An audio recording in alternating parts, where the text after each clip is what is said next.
All right, so we walked through steps or activities 1 and 2 of the CRM process. And activities 1 and 2 really work to help retailers meet their first objective of CRM, which is building the customer database.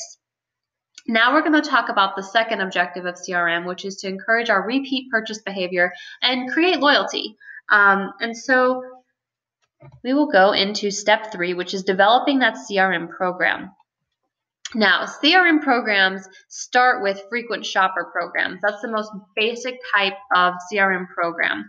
And frequent shopper programs are really useful for building databases and helping us analyze our data. Frequent shopper programs are not good for building long-term loyalty. So the value is perceived low for frequent shopper programs because customers see little value between competing retailers, and frequent shopper programs are available to everyone, right? So let's talk about a couple of other issues here. So frequent shopper programs are very expensive for a retailer to maintain, but just about every retailer has one.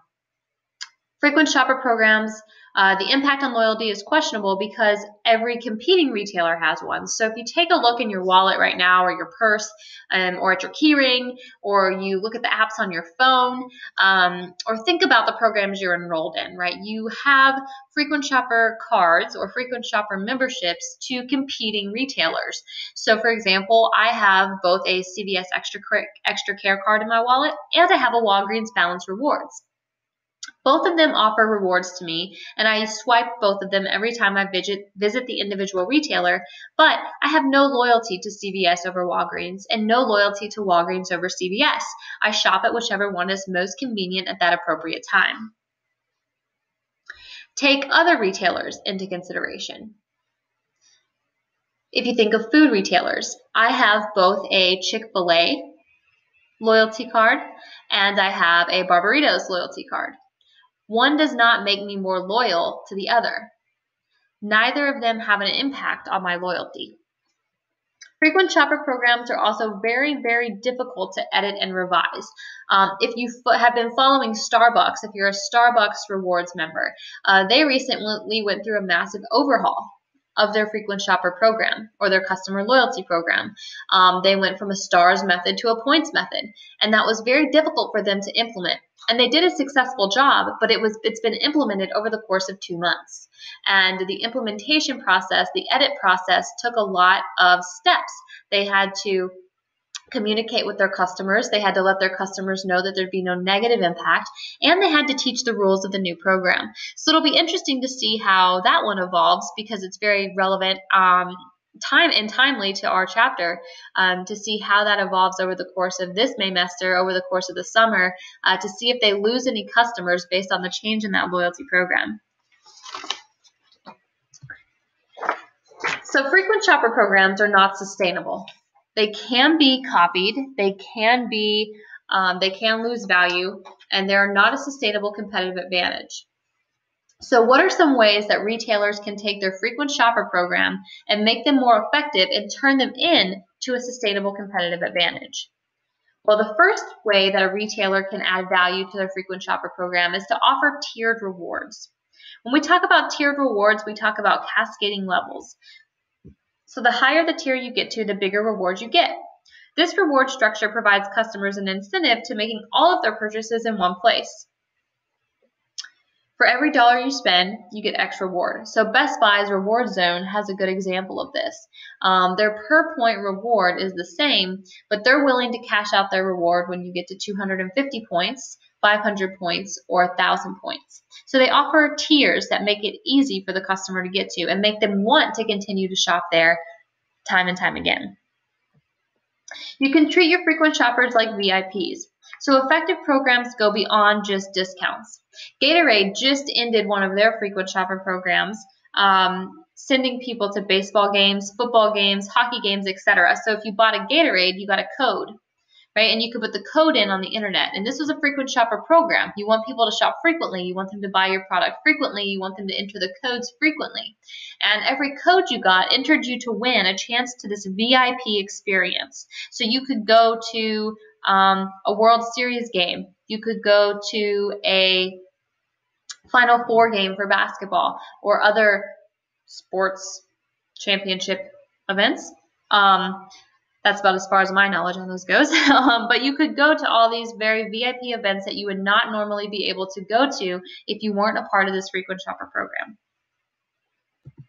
So another way you can make your frequent shopper program more effective is to incorporate charitable activities.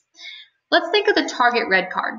Now the Target Red Card is a credit card, but it is an example of a frequent shopper program because if you continue to use the Target Red Card, you get 5% off your purchase. So that is a frequent shopper program. What is the charitable activity that's associated with the Target Red Card? Target Red Card actually gives a percentage of sales back to a charity of your choice. The same goes with Kroger. You can designate part of your shopping experience back to a charity. Right, so incorporating charitable activities turns your frequent shopper program into a loyalty building program. You can also offer choices. When you offer choices to your customers, that makes them want to shop more frequently. So they get choices for their rewards. Right? So you might be able to get with My Coke Rewards, and you're entering codes and you're buying Coca-Cola and you're collecting these points. Right? You can purchase any choice of item that's most valuable to you as a customer. Maybe you just want a free 12-pack of Coke. You can choose that. Maybe you want a magazine subscription. You can choose that. Maybe you want a new car. I don't think you can choose that, but there are lots of valuable items on My Coke Rewards that gives the customer choices, right? Choices for them to pick something that they want. And the last way you can make your frequent shopper program more attractive is to reward all transactions.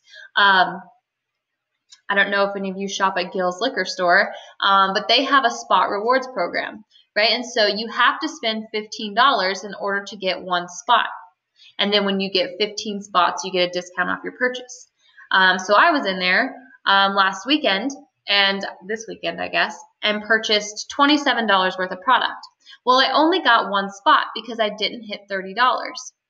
So that's not rewarding every transaction. But for example, if I go to Best Buy, every dollar I spend gets me a point. Or on my credit card, every dollar I spend gets me a point. So it's rewarding every single transaction. And that often makes customers more loyal to you because you're rewarding everything they buy, not just part of what they buy. Another way to make a frequent shopper program more effective is to make the program very simple and very transparent.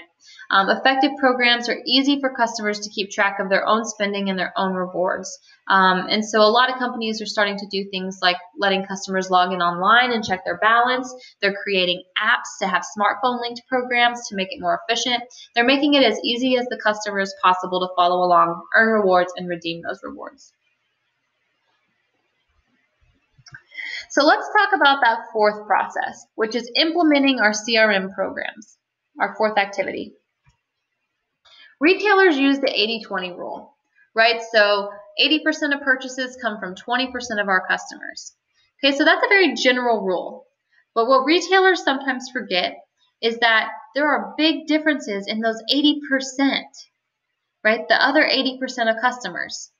So 80-20, we know that 20% of our customers make up 80% of our purchases. But what about that other 80% of our customers? Well, they're very different. And so a common use segmentation scheme, and this is retailers across the country or across the world. And so they've come up with a segmentation scheme of segmenting their 80%, really, their 100% into these 4 groups. Now, they're not always called lead, iron, gold, and platinum. This is just how your group categorizes them. But retailers do use a 4-level or maybe a 5-level segmentation scheme. And they take their most profitable customers and put them at the top, and their least profitable customers and put them at the bottom. Okay, so our platinum segment in this example would be the top 25% of customers. So it's the 20% that make up 80% of our purchases, and then a few more of our best customers. These are our most profitable and our most loyal customers. A few things about them. They're not concerned about price. They are willing to shop with us regardless of what the price is. They put a very high value on customer service, and generally we know that we have about 75% share of wallet from these customers. So they are shopping with us a majority of the time over our customers. Our gold segment, our profitability levels are a little bit less with these people because they're more price conscious, but we still think we have about 50% of their share of wallet. So they're still choosing us half the time or more than half the time. And our main goal is to create incentives for this group of customers to get them into the platinum segment. So what about the iron segment? In the iron segment, with these customers, we have around 25% of their share of wallet. So they're shopping with us on a semi-regular basis, but they would choose a competitor over us any day of the week if they offered a slightly lower price or a slightly better product. These customers buy a modest amount of merchandise, but their spending levels aren't generally high enough to warrant special treatment. So we're not necessarily targeting our iron customers with coupons or special offers or emails or deals. We just know that they're going to be coming in. It's usually not possible to move iron customers into the gold tier, and that's due to these customers having limited income and the fact that they're more price sensitive and that they have shared loyalties with other retailers. So our gold customers, our goal is to move them into platinum customers. It's very easy for us to create programs, or it's not easy, but it's simple for us to create programs to try to get them to increase their share of wallet and spend a little bit more. But those iron customers, they're essentially going to stay where they are. They're not going to move much. We still have to cater to them and make sure that we're making them happy, but we're not necessarily trying to move them out of that tier. So our lead segment, or our lowest segment of customers in our CRM program, our lowest segmentation level would be lead customers. And these customers make negative contributions to our income. They're not even profitable customers for us. They tend to demand a lot of attention, but they don't buy a lot of product. When they do buy product, it's generally at a very deep discount, and they start to abuse their return privileges. If you've worked in retail and you've worked at a same store for a long period of time, and I remember this from my days in retail when I worked at Target, there were a couple of people that would come into the store, and I knew immediately they were coming to the customer service desk to return something. You had those chronic returners, or people who continually came up and said, can you give me a discount on this, or do you have any coupons today? Looking for a deep discount or looking to return items. Those customers are not profitable. They might complain about the retailer, they might write negative reviews because they don't get their way. Not just because they didn't get fair treatment, but because they did not get their way. So as a retailer, we don't direct any special attention to this group of customers. Our goal is to retain our best customers, to convert our gold customers to platinum customers, and to try to get rid of our unprofitable customers. So we're going to talk about in the next section of this lecture how to get rid of those lead customers. How do we fire our customers and get them to stop shopping with us if they're not profitable? We'll also touch on how we can take our good customers to our best customers and increase their purchase behavior.